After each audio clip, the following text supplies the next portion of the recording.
Hello welcome to academies guys. आज के इस वीडियो में डिस्कस करने वाले हैं कुछ इंपॉर्टेंट पॉइंट्स जो आपके बचे हुए हैं reflection of light through a lens में। तो चलिए हम डिस्कस करते हैं सारे पॉइंट्स को।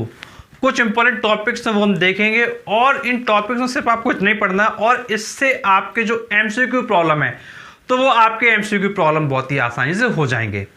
तो देखिए सबसे पहले देखना है साइन कन्वेंशन। साइन कन्वेंशन कैसे होता है? तो देखिए आपको अगर मैथ्स आती है तो बहुत आसानी से कर सकते हैं। देखिए कोऑर्डिनेट में देखिए क्या होता है, आपको पता होगा कि कोऑर्डिनेट में अगर हम एक्सिस इस तरीके से बनाते हैं तो हम इसको कहते हैं X axis X X dash, इसको कहते हैं Y axis Y Y dash. ये आपको पता होगा और आपको ये भी पता होगा साथ में ये जो ओरिजिन के इधर होता है ये आपका पॉजिटिव होता है, इधर आपका लेफ्ट में नेगेटिव होता है ओरिजिन के, और ओरिजिन से ऊपर जाने पे प्लस होता है और ओरिजिन से नीचे आने पे क्या है, माइनस होता है। ये आपको मैथ्स का जो प्रॉपर्टी है वो पता होगा एक्सिस के लिए। तो बस सेम काम आपको क्या करना है, लेंस के लिए करना है। तो जो लेंस का जो आपका ऑप्टिकल सेंटर होता है, जैसे आपको पता है ये ऑप्टिकल सेंटर है, तो इस ऑप्टिकल सेंटर को आप क्या है, ओरिजिन कंसीडर कर लें। इस ऑप्टिकल सेंटर को क्या है, आप ओरिजिन कंसीडर कर लें। तो जो ओरिजिन के राइट में जो वैल्यूज हैं, ओरिजिन के जो राइट में वैल्यूज हैं वो क्या हो जाएंगी, सभी प्लस हो जाएंगी। मतलब ये जो डिस्टेंसेस मेजर होंगी इस साइड में, ये सभी डिस्टेंसेस हमारी क्या हो जाएंगी, पॉजिटिव हो जाएंगी। और इसी ऑप्टिकल सेंटर जो लेफ्ट में डिस्टेंसेस हो जाएंगी वो हो जाएंगे आपकी नेगेटिव।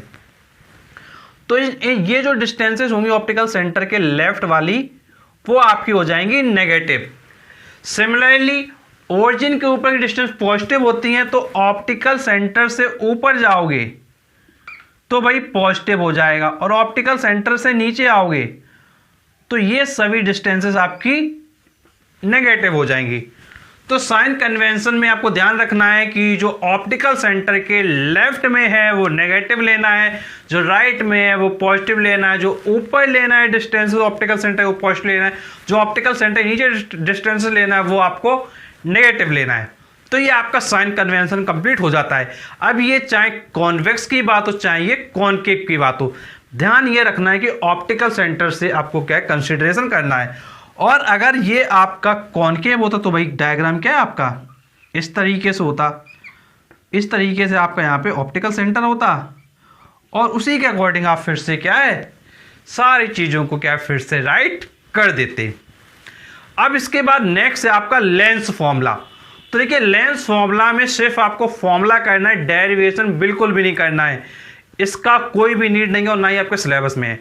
तो देखिए लेंस फॉर्मूला में आपको ध्यान रखना है 1/f equal 1/v minus 1/u।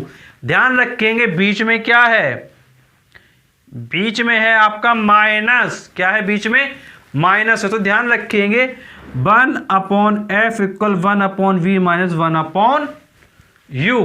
बस लेंस फॉर्मूले को आपको लर्न कर लेना और ये आपके एग्जाम में आ सकता है। ऑप्शन में आपको कई तरीके के अलग अलग तरीके के फॉर्मूले देंगे, प्लस माइनस का डिफरेंस करेंगे, आपसे पूछा जाएगा तो फिर आपको करना होगा।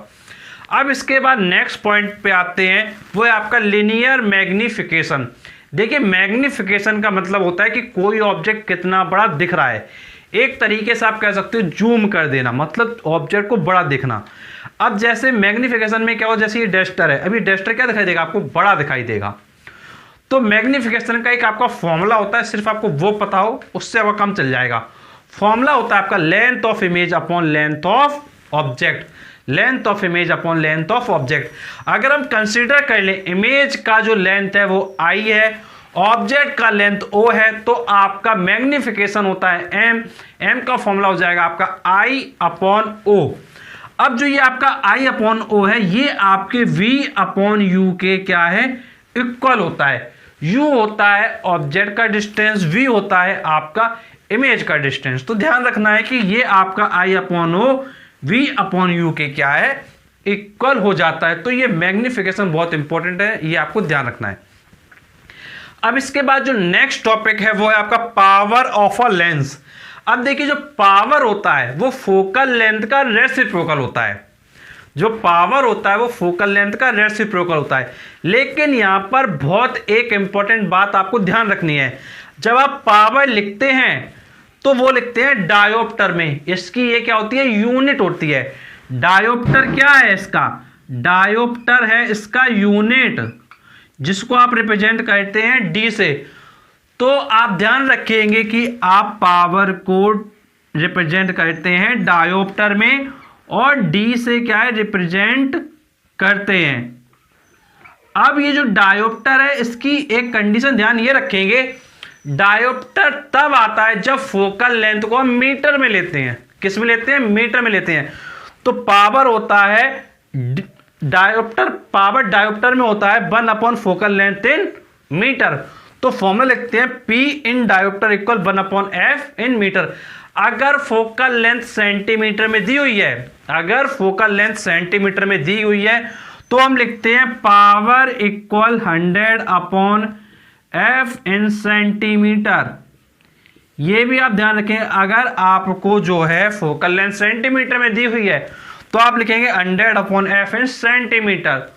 ये इंपॉर्टेंट पॉइंट है, ये बहुत अच्छे से आपको क्या ध्यान रखना है।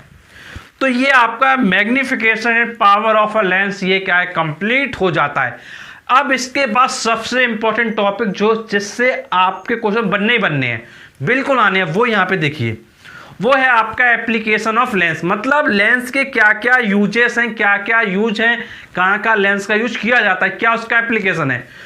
तो देखिए फर्स्ट यूज लिखा है आपका telescope, camera and projector. Telescope, camera and projector, इसमें कौन सा लेंस यूज होता है, इसमें आपका कॉन्वेक्स लेंस यूज होता है। कौन सा लेंस यूज होता है, कॉन्वेक्स लेंस यूज होता है। किस किस में, टेलीस्कोप, कैमरा एंड प्रोजेक्टर में आपका कॉन्वेक्स लेंस यूज होता है। अब इसके बाद सेकंड पॉइंट देखिए, अवर आइज, जो हमारी आंखें हैं जिनसे हम देखते हैं, ये as a convex lens behave करती हैं। तो ये आपके कन्वेक्स लेंस की श्रेणी में क्या है, आ जाते हैं। फिर इसके बाद आपको पता है कि लोग चश्मा लगाते हैं, क्यों लगाते हैं, या तो उनको पास का नहीं दिखाई देता है या तो उनको दूर का नहीं दिखाई देता है, यही कंडीशन होती है। तो ध्यान आपको ये रखना है, जो लोग पास का नहीं देख पाते हैं, जो लोग पास का नहीं देख पाते, नियर बाई नहीं देख पाते हैं, जिनको पास की चीजें नहीं दिखाई देती हैं, उनको लिए जो दोष होता है उसका नाम होता है हाइपरमेट्रोपिया। क्या होता है, हाइपरमेट्रोपिया। जो लोग पास की चीजों को नहीं देख पाते हैं उनके लिए होता है हाइपरमेट्रोपिया। और इनके लिए टर्म यूज होता है, वो होता है लॉन्ग साइटेडनेस। कौन सा टर्म यूज होता है, लॉन्ग साइटेडनेस। ध्यान रखेंगे, लॉन्ग साइटेडनेस।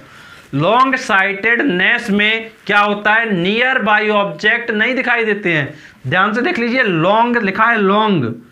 लॉन्ग साइटेडनेस में पास वाली चीजें नहीं दिखाई देती, नियर बाई ऑब्जेक्ट नहीं दिखाई देते हैं। और इसमें जो पर्सन इन्फेक्टेड होता है, जिसको जो रोग होता है, उसको कहते हैं हाइपरमेट्रोपिया। अब इसी तरीके से नेक्स्ट देखिए, जिस व्यक्ति को दूर का नहीं दिखता है, दूर का, जिसको दूर का नहीं दिखता है उसको कहते हैं मायोपिया। क्या कहते हैं, मायोपिया। और इसके लिए जो टर्म यूज होता है वो होता है short sightedness. Short sightedness, short sightedness में फार ऑब्जेक्ट नहीं दिखाई देते हैं। तो ध्यान रखेंगे, शॉर्ट साइटेडनेस में जो हमारे फार ऑब्जेक्ट हैं, जो दूर की चीजें हैं, वो हमको अच्छे से नहीं दिखाई देंगी। तो ध्यान रखेंगे, शॉर्ट साइटेडनेस में दूर की चीज नहीं दिखाई देती है, और जो डिजीज होती है उसको कहते हैं मायोपिया। अब इसके बाद नेक्स्ट पॉइंट जो आपको ध्यान रखना है, मैग्नीफाइंग ग्लास के लिए। आप घरों में मैग्नीफाइंग ग्लास कई बार यूज करते होंगे। जैसे मान लो बुक देख रहे हो, उसमें काफी छोटा छोटा लिखा हुआ है, तो आप क्या करते हो, मैग्नीफाइंग ग्लास लेते हो, उससे आपको बड़ा दिखाई देने लगता है। अब जैसे ये मार्कर है, इसमें काफी छोटा छोटा लिखा हुआ है इधर साइड में, अब ये सही से नहीं दिखता, तो क्या करेंगे, अरे ले लेंगे मैग्नीफाइंग ग्लास, उससे देख लेंगे। तो मैग्नीफाइंग ग्लास का यूज होता है। और इसमें लेंस कौन सा है, कॉन्वेक्स। इसी तरीके से गोल्ड जो ज्वेलरी होती है, जो गोल्ड की ज्वेलरी होती है, उस पर लिखा रहता है प्योरिटी, कितने कैरेट का गोल्ड ज्वेलरी है। जैसे ये हमारे पास रिंग है, तो इसमें लिखा रहता है कैरेट, कितने कैरेट का रिंग है, तो इसका कैरेट क्या बहुत छोटा छोटा लिखा रहता है। तो इसको चेक करने के लिए क्या करते हैं, मैग्नीफाइंग ग्लास लेते हैं और वहां से देखते हैं कि भैया इस पे क्या लिखा हुआ है क्लियर, क्योंकि हमारी आंखें बहुत छोटा नहीं देख पाती हैं, तो इसके लिए हम लोग यूज करते हैं मैग्नीफाइंग ग्लास। तो गोल्ड ज्वेलरी में जो आपका लेंस यूज करते हैं देखने के लिए, वो भी क्या है आपका मैग्नीफाइंग ग्लास है, और वो क्या है कॉन्वेक्स लेंस। अगर डायरेक्टली आपसे पूछा जाता है भाई गोल्ड ज्वेलरी में जो आपका वो यूज करते हैं कैरेट चेक करने के लिए लेंस, वो कौन सा होता है, तो वो होता है आपका कॉन्वेक्स, ध्यान रखेंगे।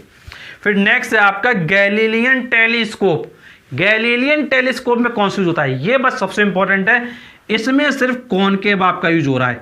गैलीलियन टेलीस्कोप में आपका कॉनकेव लेंस का यूज किया जाता है, ध्यान रखेंगे। कौन सा स्कोप, गैलीलियन टेलीस्कोप, नाम ध्यान रखेंगे, गैलीलियन टेलीस्कोप में कॉनकेव यूज हो रहा है। फिर नेक्स्ट है क्रोमेटिक एब्रेशन। क्रोमेटिक एब्रेशन का मतलब होता है कि जब हम कोई ऑब्जेक्ट देखते हैं तो वो हमको ब्लर दिखाई देता है। जैसे मान लो अगर किसी को क्रोमेटिक एब्रेशन होगा, जब वो इस मार्कर को देखेगा तो उसको ब्लर ब्लर दिखाई देगा, क्लियर नहीं दिखाई देगा। जब किसी व्यक्ति को कोई चीज ब्लर दिखाई देती है तो उसमें होता है क्रोमेटिक एब्रेशन। और क्रोमेटिक एब्रेशन अगर होता है तो उसके लिए जो लेंस यूज करते हैं वो कहते हैं कंबाइंड लेंस यूज। कंबाइंड में क्या क्या आएगा, कंबाइंड में आपका आएगा जो कॉम्बिनेशन ऑफ लेंस होता है उसमें आपका कॉन्वेक्स भी आएगा और आपका कॉनकेव भी आएगा। तो ध्यान रखेंगे क्रोमेटिक एब्रेशन में कॉन्वेक्स एंड कॉनकेव दोनों लेंस को मिला के यूज किया जाता है, और फिर उसके जो क्रोमेटिक एब्रेशन के कारण उसको जो दिखाई दे रहा था ब्लर इमेजेस, वो ब्लर नहीं दिखाई देता, उसको क्लियर दिखना क्या है शुरू हो जाता है। और चश्मे का काम यही होता है कि भाई लोगों को क्लियर दिखाई दे। अगर लोग चश्मा नहीं लगाते हैं तो उनका जो पावर होता है, उनका जो नंबर होता है वो बढ़ता जाता है, फिर जिसके कारण उनको आगे चल के और भी दिक्कतों का सामना करना पड़ता है। तो बच्चों आपका ये चैप्टर पूरी तरीके से कंप्लीट हो गया। यदि कोई प्रॉब्लम है, कुछ पूछना चाहते हैं, नीचे कमेंट से कमेंट करके पूछ सकते हैं। और ऐसे वीडियोस पाने के लिए चैनल को जरूर सब्सक्राइब करें, नोटिफिकेशन दबाएं, क्योंकि हम आपके लिए शुरू लाते रहते हैं।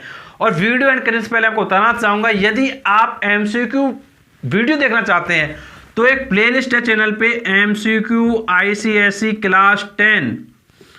इस प्लेलिस्ट में जाकर आप सभी MCQ क्वेश्चंस को देख सकते हैं। इसके अलावा एक प्लेलिस्ट और है महा मैराथन सीरीज, उसमें भी आपके MCQ क्वेश्चन मिलेंगे, उनको आप देख सकते हैं। और अगर आपको चैप्टर वाइज सारी चीज़ें पढ़नी हो तो चैप्टर 1 से लेके आपके ऑल चैप्टर जो सेमेस्टर फर्स्ट में आने हैं उनकी क्या है अलग अलग प्लेलिस्ट है। उन सभी प्लेलिस्ट को आप क्या है अच्छे से देख सकते हैं। कोई भी प्रॉब्लम आती है तो वो आप पूछ सकते हैं। तो चलिए मिलते हैं आपसे नेक्स्ट वीडियो में, तब तक के लिए शुक्रिया।